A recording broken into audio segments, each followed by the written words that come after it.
The man accused of causing a fatal accident that killed a 6-year-old girl in Virgil over the weekend. He's in court today. We have the latest on why the judge says he's concerned about the man's mental state now that his daughter is dead. Another Syracuse University fraternity is being investigated for hazing. We'll tell you how the university is handling it, what one student says allegedly happened to him.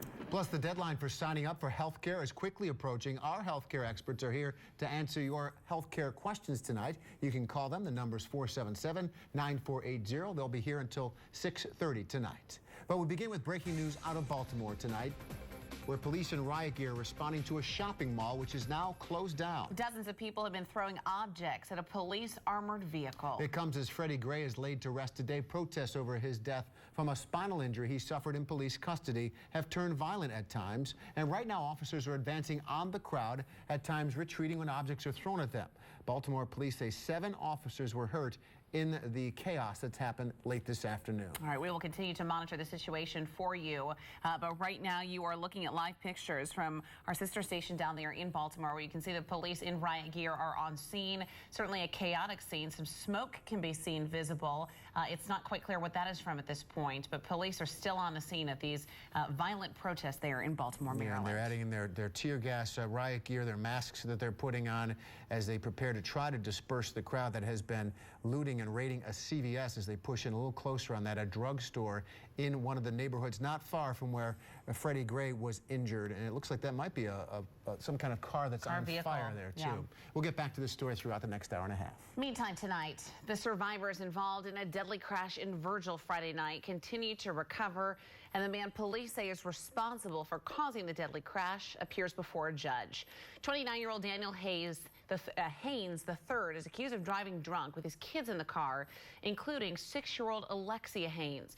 There were also 2 other adults in the car at the time. Investigators say Daniel Haynes III was speeding on West State Street near the Virgil Fire Department around 8:45 Friday night. They say he ran a stop sign, then crashed into a utility pole, killing his little girl. Now at 5, our Sarah Beth Ackerman joins us live outside the Cortlandville courthouse with more on the charges he's facing tonight. Sarah Beth.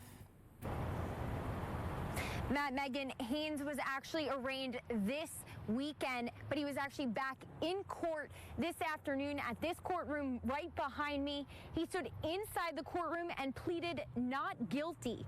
Daniel Haynes walked into court in an orange jumpsuit, cuffed on both his hands and his feet.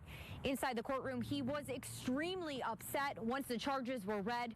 Cortland County Sheriff's Department deputies charged Haynes with vehicular homicide, DWI, drinking in a vehicle, marijuana possession, endangering children, and several other traffic charges. Investigators say Haynes was speeding on West State Road around 8:45 Friday night when he ran a stop sign and hit a utility pole.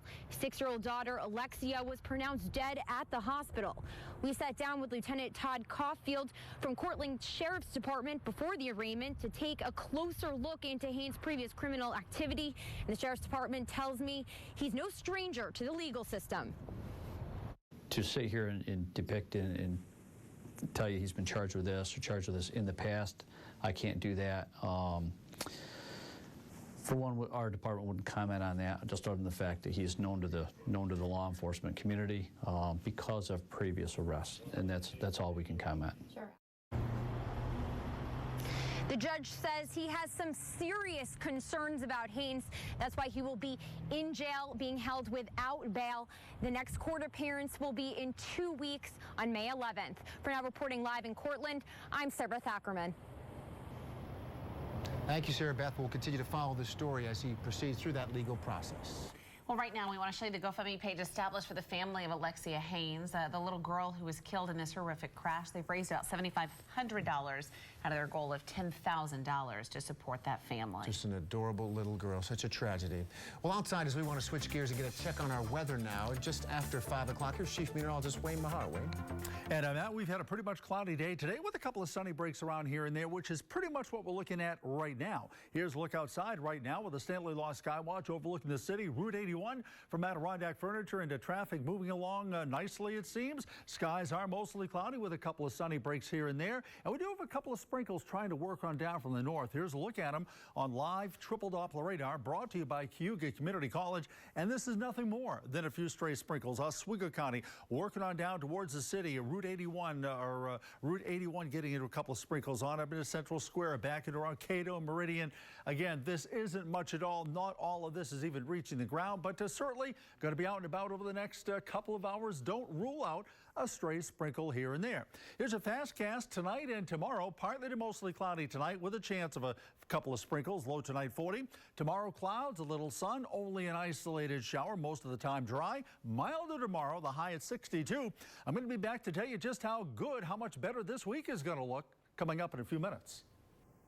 Thank you, Wayne. A Syracuse University fraternity is in some hot water, accused of hazing one of its new members. The SU Office of Fraternity and Sorority Affairs has ordered the Pi Kappa Alpha fraternity to immediately initiate all new members and cease all activities. The allegations are still under investigation, but students in the fraternity say they're cooperating with authorities. New at 5 tonight, our Alex Dunbar has more from the Syracuse University campus. Alex. Well, Matt, Pi Kappa Alpha fraternity that's been on the SU campus for over 100 years was told to cease activities while a hazing investigation is underway. The university began an investigation in early April when an SU student was injured. A source told us today that student suffered a concussion and a ruptured eardrum, and now SU is looking into that. The Office of Fraternity and Sorority Affairs told Pi Kappa Gamma's national chapter that individual members may have participated in hazing. The fraternity was told to temporarily cease operations. Syracuse University's public safety chief says it looks like the assault was an isolated incident and might not be criminal hazing, but the school has asked for an arrest warrant in a criminal assault case. While this is an ongoing investigation, relatively quickly we're able to come to the conclusion and obtain witness statements that would support that an assault occurred. And in fact, we found that a single individual was involved in that assault. Is this good? And we just received also a statement from the Pi Kappa Alpha fraternity's national office today. It says, the Office of Fraternity and Sorority Affairs received allegations of a hazing incident and notified the chapter by letter to immediately initiate new members and then cease activities. And speaking with them today, Syracuse University's judicial system will also have an independent investigation into this case. The fraternity telling us, the National Office of the Fraternity telling us they regularly educate their chapters about hazing. For now, reporting from the Syracuse University Hill, I'm Alex Dunbar. Thank you, Alex. This isn't the first time, by the way, that there's been a problem at a fraternity at Syracuse University this year. And the second time one has been investigated for hazing. Back in March, we reported on this then, members of Nu Alpha Phi were accused of punishing pledges for violating fraternity rules by having them perform aerobic exercises outside in the middle of the worst of winter, sub-zero temperatures. One pledge nearly lost 4 of his fingers to frostbite after that hazing stunt. Tonight, Syracuse police need your help in identifying 2 suspects in a robbery earlier this month that left a 51-year-old woman injured along the 100 block of North Avenue. Police say the 2 suspects demanded the victim hand over her purse. When she refused, police say one of the suspects punched her in the face. They then grabbed her purse and took off on foot. The purse was later found without any cash. Right now, Utica police are looking for answers after a fight in a Walmart parking lot. They say a man and a woman got out of this gray Ford Explorer, started to fight. Security video shows the man putting the woman, who appears unconscious, into a car before driving off. Anyone with information about what may have happened, where they went, they're asked to contact the Utica police.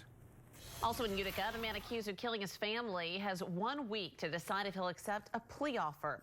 The attorney for Paul Bumbolo met with prosecutors this morning for a pretrial conference. That's when the plea deal was offered, but the details of that offer are not yet clear. Bumbolo is accused of murdering his uncle, adoptive mother, and half-sister back in January. 41 people may be out of a job this summer in Skaneateles. A spokesperson for the Honeywell plant says the layoffs are due to consolidated roles at the plant.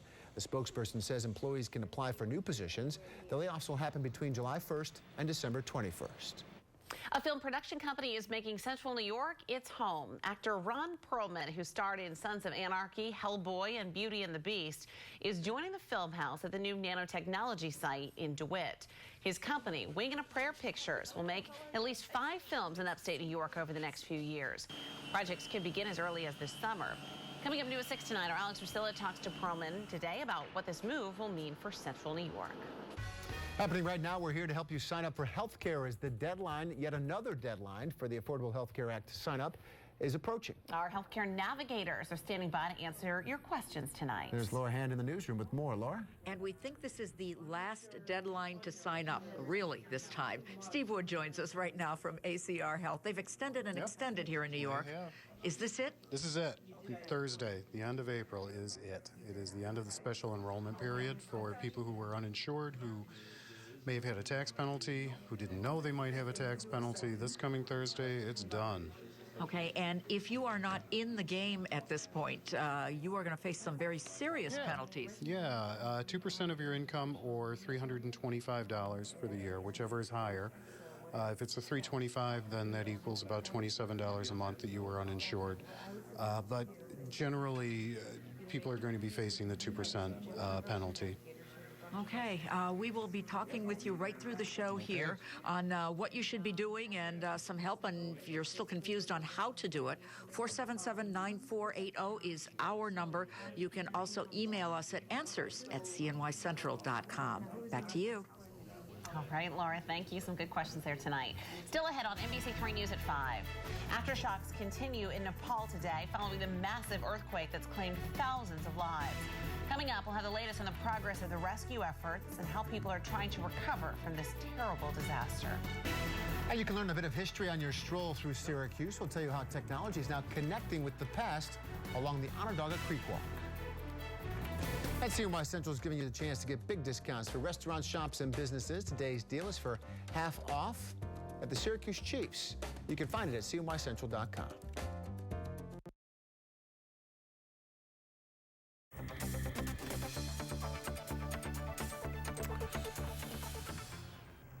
And get the umbrella out, get some steady, what we'll call it a steady sprinkle going on right now. A very, very light rain here over the weather deck over the city right now. We've got a weather pattern right now. And early outlook for the weekend would be improving weather. Not too bad of a weekend ahead. That's the latest from the weather outside.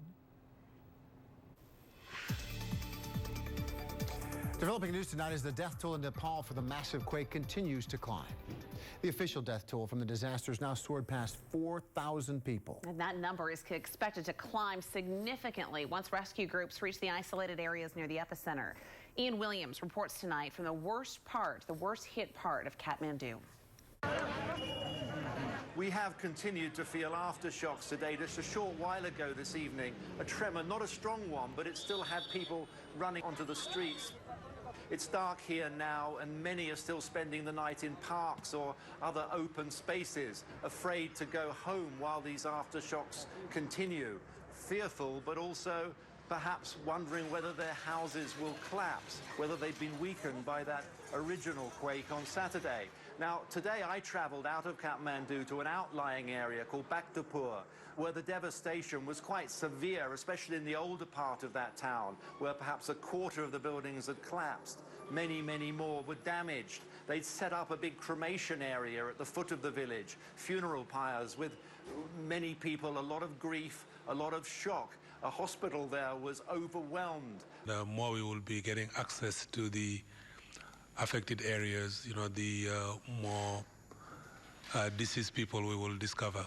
That's just an indication of the sort of scenes we can expect to see as rescue workers, aid groups progress further into the Kathmandu Valley, start to get closer to the epicenter, where many of those areas they still haven't had access to, and where inevitably the death toll, the number of injuries will rise. Ian Williams, NBC News, Kathmandu. Oh, horrific images to see. Incredible. More than 4,000 people dead. Coming up at 5:30 tonight, we talked to the American Red Cross locally about how they are helping out with the aid efforts overseas. So many of you we know want to donate to that cause, and we're going to tell you how you can. It's inherent that you want to help out in some way. Now, if you like to take strolls in the Onondaga Creek Walk, we have another story for you. You can learn some of the history behind where you're actually stepping. The city unveiled a series of new signs along the walk today. The signs are aimed to educate users about the history of the corridor and Onondaga Lake in Syracuse. You know, it's a great amenity that we have in our city, and we wanted to add value to that by bringing historic perspective to it. Creekwalk users will also be able to view some videos by scanning a QR code on each sign. Have your phone handy for that. Map of the sign location is available on the city's website. You can find more information about the Creekwalk on cnycentral.com and even take a virtual historic tour of the Creekwalk. Coming up on NBC3 News at 5. Don't forget, we're here to help you sign up for health insurance tonight. Our panel of experts is standing by to take your calls. Just call 477-9480. We'll be here until 6:30 tonight. And the Supreme Court will begin hearing arguments on same-sex marriage. We'll take you to Hanover Square, where Syracuse residents are turning out tonight to support marriage equality.